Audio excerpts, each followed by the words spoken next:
Hello friends, I am Jyothilal. Welcome back to my chess vlog. In today's video, I am going to demonstrate the strength of two bishops. Let me start the game here.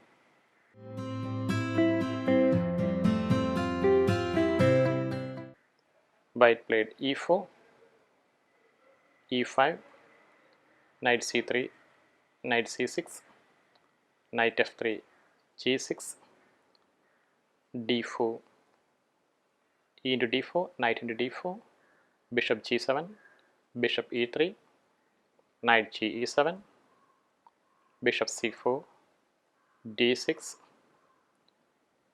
white castled, black followed suit, f4, knight a5, bishop d3, d5, e takes d5, knight takes d5, knight takes d5, queen takes d5, c3, rook d8 with threat of c5,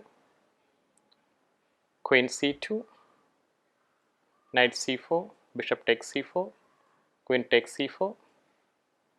Now we have the desired position here. You can see black has got two bishops, white has got bishop against knight. So how do we decipher this position?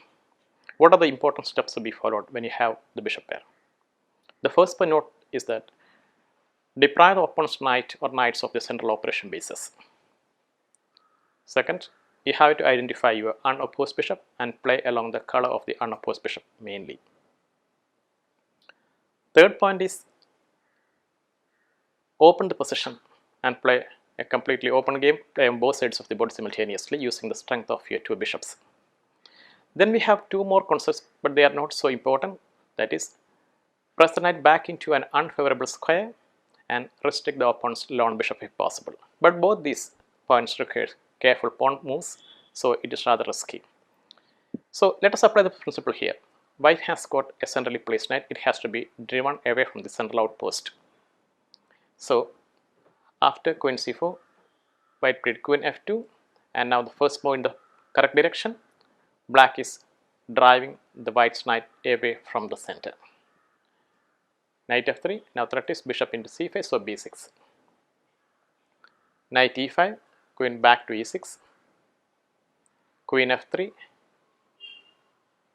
threatening queen into a8, so bishop a6. So after bishop a6, rook f e1, f6, once again driving the knight away from the center. Knight g4, h5, knight f2. Now here's threat of bishop into c5, a rook attacking the queen, so the queen dropped to f7. f5, g5. Now we can see the white's bishop completely restricted on both sides by the black's pawns. A typical maneuver available when you play with a bishop pair against opponent's lone bishop and knight. So after g5, white played a rook a d1, bishop back to b7, expelling the white's queen from the long diagonal, queen g3, and black playing rook d5, threatening to capture on f5. So after rook d5, a rook into d5, queen into d5, you can see the strength of the unopposed bishop here. So the bishop plus queen battery putting enormous pressure on the white's king side. So after queen d5, a rook d1, queen into f5. So black won a nice pawn here, queen c7. Bishop into d5, b3, rook e8, c4, bishop f7. So we can see black has got almost a winning position here. Now the rest is a matter of technique. So white played bishop c1, rook went to the 7th rank, signaling the beginning of the end of white. Rook f1, queen c2, threatening rook taking on f2, queen taking on c1 thereafter. White played queen g3 here.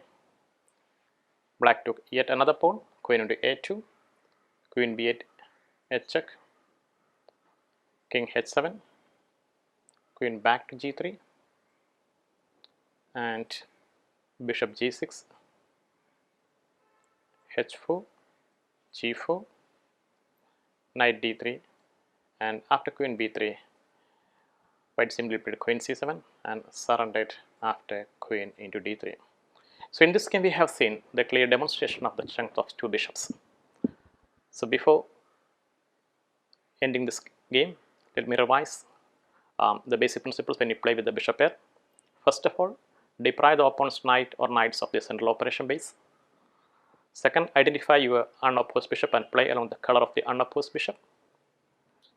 Third point is try to play on both sides of the board simultaneously when you have the bishop pair, because the bishop has got a long reach. And the fourth and fifth points are slightly difficult to implement. They are: press the knight back into an unfavorable square and limit the scope of opponent's single bishop by placing your pawns. And that's the end of the 5 basic principles when you play with the bishop pair. I hope you have enjoyed this, understood this video, understood the theme of the bishop pair. Let me stop